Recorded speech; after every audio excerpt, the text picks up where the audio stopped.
જય માતાજી, રામ રામ બધાને. તો નવા વિડીયોમાં તમારું સ્વાગત છે. તો આપણે જો આખા ભીંડાનું ભરેલું શાક બનાવવાનું છે. મને તો ના આવડે, તો કૌશિક બનાવશે. ના ભાઈ કઈ જ નથી બનાવ્યું અમે હતી, પણ પહેલી વાર બનાવ્યું છે આખા ભરેલા ભીંડાનું શાક. સરસ મજાનું બનાવવાનું છે, તો ભાઈ વિડીયોમાં ઠેઠ સુધી રહેજો, મજા આવશે. તો હવે અસ્મિતા પહેલાં આને ધોઈ નાખે, પછી આગળ તમને વિગતવાર બધું જ જણાવું કે કઈ રીતે આ શાક બનાવ્યું છે. ભીંડા છે એ અસ્મિતા છે એ ધોઈ નાખે છે મસ્ત, કેમ કે ભાઈ ગમે બકાલો આપણે લાવી બહારથી, એટલે પહેલાં તો ધોવું જરૂરી છે. ખબર હતી આમ તો ધોતા જ એવું નહીં, પણ એક વખત દાળ બનાવી અડદની બહુ વાયરલ ગઈ, ત્યારે બધાની કમેન્ટ આવી ભાઈ તમે દાળ ધોઈને નાખજો. તો ત્યાર પછી બધું જ સબ્જી બકાલું છે એ, જોકે મોસ્ટ ઓફલી તો બકાલો ધોતા જ હોઈએ, પણ દાળ ન ધોતા, એ વાત 100% હતી. તો જો હવે ધોવે છે અસ્મિતા. આપણે જો ઘરસીના પોપા કાઢી નાખ્યા ને હવે આમાં ખાંડવાનું છે. હા ભાઈ, ખાણી નથી સ્પેશિયલ અમારા ખાંડવાનો સ્પેશિયલ દેશી જુગાડ છે ભાઈ. ખાણી છે એવું નથી છે, પણ આ ઓછું હોય ને ત્યારે આમાં ખાંડી નાખે કા મજા આવે આમાં ખાંડવા. તો ભાઈ આ રીતે કંઈક ખાંડે છે સિંગના દાણા, અને લોટ શેણાનો છે, મરચાં છે, લસણ છે, પછી આદુ છે. આ બધી જ વસ્તુ નાખવાની છે ભાઈ અલગ અલગ રીતે. આ એકદમ યુનિક રેસીપી છે ને ભાઈ, મેં જોઈને બનાવું છું હું, અને તમને કહું કઈ રીતે આગળ થાય છે. આને શેકવાનો છે લોટને. તો જો ભાઈ આપણે સિંગના દાણા છે એ ખાંડી નાખ્યા છે. ત્યાર પછી હવે મરચાં અને આદુ થોડુંક નાખવાનું, એટલું બધું ન નાખવાનું એટલે તેજ પડી જાય ભાઈ. અને લસણની કળી, આની એક પેસ્ટ બનાવી નાખવાની છે, એ પણ ખાંડી નાખવાની છે. તો જો હવે આપણે મસ્ત ભીંડા છે અસ્મિતાએ સાફ કરી નાખ્યા છે એકદમ, અને હવે આને કટિંગ કરવાના છે આપણે આવી રીતે વચ્ચે. જો આ ખાસ ધ્યાન રાખવાનું, હેઠે ફોહરવું ન નીકળી જાય, બરાબર. પણ ખાસ છે ને હું તમને કહી કે આ મેં ભીંડાની ટ્રાય પહેલી વાર કરી છે. આમ તો આપણે ભીંડાનું શાક બનાવતા હોય અવનવું, પણ કોઈને મજા ન હોય, પણ ભીંડાનું અલગ અલગ રીતે ટ્રાય કરીએ રેસીપી તો મજા આવે. ભીંડાનું શાક આમ રોજ રેગ્યુલર ખાતા હોય એ મજા ન આવે, પણ આ છે ને મેં ટ્રાય શેમાંથી કરી ખબર? મારી પાસે એક ઈ બુક આવી ગઈ છે જેનું નામ છે સારથી. એમાં છે ને મિત્રો 160 થી પણ વધારે પ્રકારની વાનગીઓ છે, જેમાં તમે અલગ અલગ ભીંડાની સબ્જી કેટલી બધી અલગ અલગ યુનિક અહીંયા બાજુમાં તમને સ્ક્રીન રેકોર્ડિંગ પણ દેખાતું છે.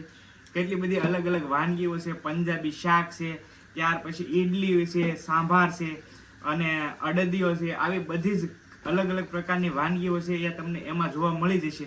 અને ખાસ એમાં કેવી રીતે બનાવવું એ છે ને તમને એકદમ પરફેક્ટ રીતે દેશી સ્ટાઇલમાં શીખવાડેલું છે. જેવી રીતે આજે અમે બનાવીએ છીએ ને એમાં જોઈને જ બનાવીએ છીએ. અને ખાસ આમાં છે ને બાળકોને પોષક તત્વો મળી રહે એવી પણ વાનગીઓ છે, અને ખાસ વેઇટ લોસની ટીપ પણ છે, અને બીજું કે પ્રોટીનની પણ અલગ અલગ એવી રીતની વાનગીઓ છે. અને આમાં છે ને તમને વાનગીઓની સાથે સાથે ફોટા પણ મળી રહેશે, જેથી કરીને તમને આઈડિયા આવે કે કઈ રીતની આ રેસીપી બનશે અને કેટલા સમય સુધીમાં તમારી વાનગી તૈયાર થઈ જાય એ ટાઈમ પણ લખેલો છે. અને બીજું ખાસ કે આમાં છે ને તમને એક સ્માર્ટ લિંક બનાવેલી છે, જેના ઉપર તમે ટેપ કરશો એટલે ડાયરેક્ટ જ વાનગી સુધી પહોંચી જશો, એટલે બીજે ક્યાંય જવાની જરૂર જ નથી. આવી સરસ મજાની ઈ બુક છે. તમને કહેતા તો ભૂલી ગયો, આ તમારે બુક લેવી હોય, ઈ બુક લેવી હોય તો મારી ડિસ્ક્રિપ્શનની અંદર લિંક મળી જશે. ત્યાં જઈને તમારે ડાયરેક્ટ ક્લિક કરવાનું છે, અને જીમેલ આઈડી, ફોન નંબર અને જે પણ ડિટેલ છે એ નાખવાની છે. અને ખાસ કરીને જે પ્રોમો કોડ છે ને એમાં તમારે KA100 કરવાના છે. ડિસ્પ્લે ઉપર તમને પ્રોમો કોડ દેખાતો છે, KA100 કરશો એટલે 100 રૂપિયાનું તમને ડાયરેક્ટ ડિસ્કાઉન્ટ મળશે. આ ડિસ્કાઉન્ટ પહેલા જે 1000 લોકો જોડાય છે આ બુકની અંદર, જે ખરીદી છે એના માટે આ ડિસ્કાઉન્ટ છે 100 રૂપિયા. એટલે તમને 179 રૂપિયામાં આ ઈ બુક છે એ તમને ઘરે બેઠા મળી જશે, જેમાં તમને 160 થી પણ વધારે વાનગીઓ અલગ અલગ રેસીપી મળી જશે, પંજાબી શાક બધી. તો ઝડપથી જાઓ અને ડિસ્ક્રિપ્શનની અંદર લિંક આપેલી છે એના ઉપર ટેપ કરે અને તમારું ફોર્મ ફિલઅપ કરો, અને પ્રોમો કોડ ખાસ ભૂલતા નહીં KA100, જેથી કરીને તમને 100 રૂપિયાનું ડિસ્કાઉન્ટ મળે મારા તરફ. અને આ ઈ બુક છે ને તમને ડાયરેક્ટ ઈમેલમાં જ મળી જશે. તમે જવાનું શું કહેશો? ભરેલા ભીંડાનું શાક ખાધું તમે ક્યારે ખાધું? ક્યાંથી ખાધું ભાઈ? ખોટું બોલ મને યાર, મને તો ખબર નહીં ખોટું કે ખોટું બોલે ભાઈ. તો ભરેલા ભીંડાનું શાક ખાશો તમે? હે મજા આવી છે તમને? છે કેવું છે એમને તમને ભાઈ? એમ હા પાડે છે. ખાવામાં તો ભાઈ પહેલો નંબર આવે છે આનો, ખાય તો ખરા જ ભાઈ. તમને ભાઈ ભાઈ છે? હે હા પાડે છે આ ભાઈ થી.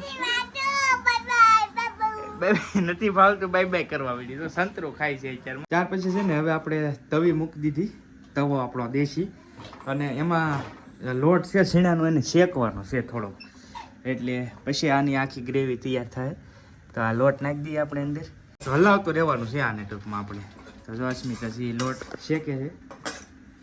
હવે આ લોટમાં આપણે ડાયરેક્ટ આ શું કહેવાય મરચું આદુ ને લસણની જે પેસ્ટ છે એ નાખી દીધી છે. ત્યાર પછી આપણા દાણા છે એ નાખી દઈએ. ત્યાર પછી આપણે નાખીશું થોડીક હળદર. આ શું છે આપણે ભરવા માટે ગ્રેવી તૈયાર કરવાની છે. ધાણા જીરું પાવડર થોડોક, આ રીતની આપણી ગ્રેવી તૈયાર કરવાની છે. પછી નાખવાનું છે આપણે લાલ મરચું સ્વાદ અનુસાર, હો ભાઈ, કેમ કે લગત તીખું થઈ જાય. ત્યાર પછી નાખીશું મીઠું સ્વાદ અનુસાર. રેસીપીનો કારીગર બની જવાનું શું ભાઈ હું એકદમ, હો આ બુક જોઈને તો એમ લાગે કે હોળ કારીગર થઈ જવાનું શું રેસીપીનું. તો હાલો રેડી થઈ ગયું છે. હવે આપણે આમાં નાખીશું તેલ, જે આ ભીંડાની અંદર ભરવાની છે. તો હવે આપણે ગ્રેવી તૈયાર કરી નાખીએ. લાવજો ભાભી બરણી તેલની. સારું તેલ નાખવાનું હોય ને, એવું થોડું નાખવાનું. તો જો ભાઈ બરણી આવી ગઈ છે તેલની. તો હવે આમાં નાખી દઈએ તેલ. ગ્રેવી થાય ને એ પ્રમાણે તેલ નાખવાનું છે આની અંદર. તો હવે તેલ નાખી દીધું છે.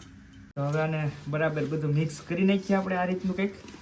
ભાઈ આ ફર્સ્ટ ટાઈમ છે એટલે તમે જેવું થાય એવું, પણ મને આ બધે એટલો બધો મસાલો નાખીએ એટલે 100% તો સ્વાદિષ્ટ જ બનશે ભીંડા ભાઈ, કંઈ ઘટશે નહીં. આપણે કેવા ભરેલા રીંગણા ટ્રાય કરીએ એ રીતની ગ્રેવી કરી છે આ ટૂંકમાં.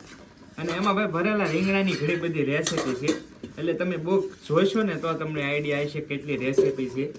તો એ બુક તો તમારે જોવી હોય તો મંગાવવી જ પડશે. તો મંગાવવા માટે મેં તમને બધું આપી દીધું છે ભાઈ. તો આ રીતની ગ્રેવી તૈયાર કરી છે જુઓ. હવે આપણે બહુ છે ને આને આસી નથી કરવી, આ ઓકે થઈ ગઈ છે. હવે ભરી લઈએ આની અંદર ભીંડાની અંદર. ગ્રેવી તો મેં તૈયાર કરી નાખી. અસ્મિતા ગીથી વરસાદનું વાતાવરણ એટલે કપડાં લેવા ધાબામાંથી કા એવું છે.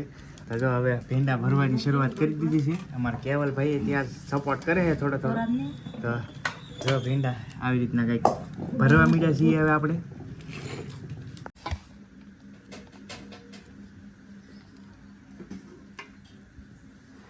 હવે આપણા ભીંડા થઈ ગયા છે તૈયાર, રેડી, બધું જ કમ્પ્લીટ. હવે આને પકવવાના છે આપણે, બરાબર. હવે આ 2 ભીંડા રહ્યા છે છેલ્લા. મસ્ત બધું માપે થઈ રહ્યું ભાઈ, કેમ કે મેં ઓલમ જોઈને નાખ્યું ને એ પ્રમાણે જ કર્યું એટલે ફિક્સ થઈ રહ્યું બધું ભાઈ. જો મસ્ત. હાલો હવે બધું જો રેડી થઈ ગયું છે. અને ભૂખ લાગવા માંડી ને ભૂખ લાગવા માંડી, કેમ કે ભાઈ આવું અલગ અલગ જોઈ જાય ને સ્પાઇસી મજા આવે ખાવા. તો ભૂખ લાગવા માંડી છે. અને અહીંયા ભાભી જો રોટલા શરૂ કરી દીધા છે, એટલે આ શરૂ બનશે ને ત્યાં આ થઈ જાય રેડી રોટલાથી, બરાબર. ત્યાં આપણે ખાવાનું થઈ જાય રેડી, હો ભાઈ મસ્ત. તો જો હવે તવી મૂકી દીધી છે. હવે આમાં તેલ નાખીશું. નાખી દો તેલ. તેલ મૂકી દીધું છે. તેલ ગરમ થઈ જાય પછી થોડુંક જીરું નાખી દઈએ. ત્યાર પછી હિંગું નાખવાનું છે. બહુ સિમ્પલ, બહુ સિમ્પલ રેસીપી છે એકદમ સાદી, તમે આરામથી બનાવી શકો ઘરે એ રીતે. હવે નાખી દીધું છે જીરું આવી ગયું એટલે હવે ડાયરેક્ટ આપણે નાખી દઈએ શીંગું છે ને એ તેલમાં જ કકડાવાની છે. અને આમાં શું છે આપણે બધું નાખેલું છે, તો એવું લાગે તો હવે બીજું જ કંઈ નાખવાનું થતું છે નહીં આમાં, બરાબર. તો હવે નાખી દઈએ ભીંડા. ભીંડા એકદમ મસ્ત બનવાના છે, કંઈ ઘટે નહીં ભાઈ, પહેલી ટ્રાય છે. જેવું થાય એવું એડજસ્ટમેન્ટ કરી લેજો પાછા. તમે નકર એમ કહો કૌશિકભાઈ તમે બગાડી માર્યો, આની કરતાં સારું બને, પણ આની કરતાં ખરેખર સારું બનતું હોય. પણ પહેલી વાર ટ્રાય કરીને એટલે થોડુંક તો કેવરાવે, પણ તોય આમ જોતા તો એવું લાગે છે બધું રેડી થઈ જશે. તો જો આપણા ભીંડા છે એ હવે ધીમે ધીમે સડવા માંડ્યા છે કમ્પ્લીટ. ને આમાં હવે પાણી નથી નાખવાનું આપણે ભાઈ, એકદમ કોરા અને મસ્ત બનાવવાના છે ગ્રેવીવાળાની, એટલે મજા આવે ટૂંકમાં કોરા રાખવાના છે. તો હવે ફાઇનલ કેવો ટચ આવે એ તમને કહું, જોઈ પછી ખ્યાલ આવે કેવી રીતનું બને, કેમ કે ફર્સ્ટ ટ્રાય છે ને ભાઈ. તો હવે છે ને આપણે ભીંડાને ડાયરેક્ટ ઢાંકી દીધા છે, કેમ કે બહુ હલાવીશું ને તો અંદર જે ભરેલી ગ્રેવી છે એ નીકળી જશે, એટલે ઢાંકી દીધા છે. પાકવા દઈએ બરાબર, પછી હવે તમને રિઝલ્ટ બતાવી કે કઈ રીતનું આવ્યું છે. જો ભાઈ ફાઇનલી આપણું ભરેલા ભીંડાનું શાક એકદમ મસ્ત તૈયાર થઈ ગયું છે. તો હવે તો બહુ વાટ નહીં જોવે ભાઈ, કેમ કે ઝડપથી ઉપાડવું જોઈએ આને. તો સરસ મજાનું બન્યું છે. હવે ટેસ્ટ કરીને તમને કહું કેવી છે. રોટલા થઈ ગયા છે ગરમ ગરમ મસ્ત મજાના રોટલા થઈ ગયા છે. અને આ ભીંડાનું શાક છે. જો ભાઈ આ દેશી ભીંડો છે અમારો ગામડાનો, એનું શાક બનાવેલું છે. અને આ આપણે આખા ભીંડાનું શાક બનાવ્યું છે. જો આખો ભીંડો ખાવો છે આ બેનને, ઉતાવળ થઈ ગઈ છે. તો હાલો હવે જમી લઈએ. તો ભાઈ આવી રીતની કાંઈક આખા ભીંડાની રેસીપી બનાવી, કેવી લાગી ખાસ કમેન્ટની અંદર જણાવજો. વિડીયો ગમે તો લાઇક કરવાનું ભૂલતા નહીં. ચેનલ ઉપર પહેલી વાર આવ્યો તો સબસ્ક્રાઈબ કરી લેજો. અને ખાસ ઈ બુકની લિંક ડિસ્ક્રિપ્શનમાં છે, તો ત્યાં જઈને ક્લિક કરી અને તમારે ખરીદવી હોય તો તમે ખરીદી શકો છો. અને 100 રૂપિયા ડિસ્કાઉન્ટ છે ખાસ મારા તરફથી. તો એક કે લખી નાખજો એટલે પ્રોમો કોડમાં, એટલે તમને 100 રૂપિયા ડિસ્કાઉન્ટ મળી જશે, જે મેં તમને શીખવાડ્યું છે કઈ રીતનું છે એ. તો બસ મળીએ નવા બ્લોગ સાથે, ત્યાં સુધી બધાને જય માતાજી, રામ રામ, આવજો, મહાદેવ હર.